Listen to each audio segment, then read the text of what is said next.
Hi there, I'm Andrew Cox. Welcome back to Home Easy. I'm here today at Mile Keys in Tea Gardens, and we're going to have a chat today about choosing land. A lot of people walk into our office here with a predetermined house plan that they want to build, brand new home, and it's from a certain builder. And then some of the time we have a challenge trying to find a block of land to actually suit the house that people want to live in.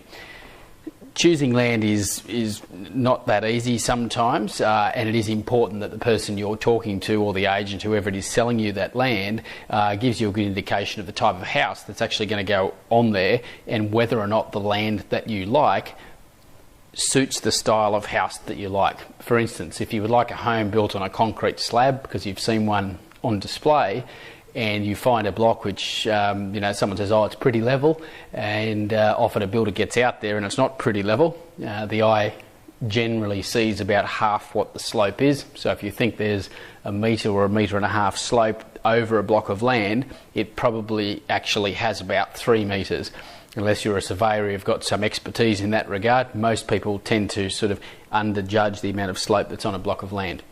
Having said that, if you have found a concrete slab house and you want to build that onto a block of land, it is important that the levels suit, and the builder would generally tell you once they've done a site inspection on the property whether the suitability of that particular house to the land that you like.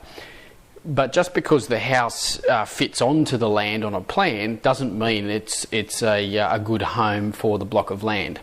In my opinion, you should always choose your land first. That's paramount. There is infinity homes that can go on blocks of land, but there is a very limited land supply.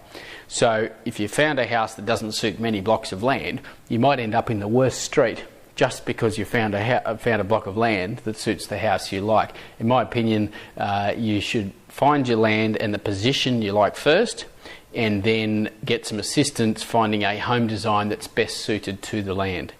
So some of the considerations when you're purchasing land that you should be thinking about: the sunlight, where is the sun, and shortly in this video we'll head out on site and have a look around.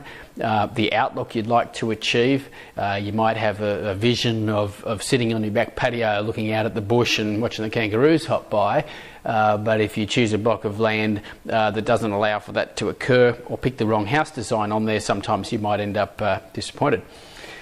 So the other thing to consider is the breeze. Where is the breeze going to come through the home? Are you going to get cross-flow ventilation through the home?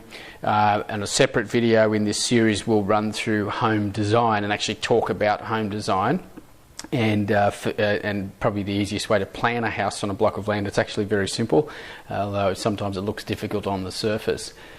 So other considerations would be the soil type. So if you're looking at land as an example, where I'm here at Mile Keys today, the land is all level, nice, easy land. It's on compacted sand, so on most blocks of land in this whole development here, your concrete foundations sit on top of the sand, and they don't actually often peer. You don't need to peer through the sand because it is a compacted base. However, if you find a block of land, each land has a site classification. There's a few different types. Here on sand it's S classification. There's M for moderately reactive soil. Might have a bit of movement in the soil. You've got H for highly reactive soil. That's generally on clay. This is in a geotechnical report. This information is contained, which should be with your land contract wherever you're buying. And then you've got P, which basically means every other block, which is often referred to as problem.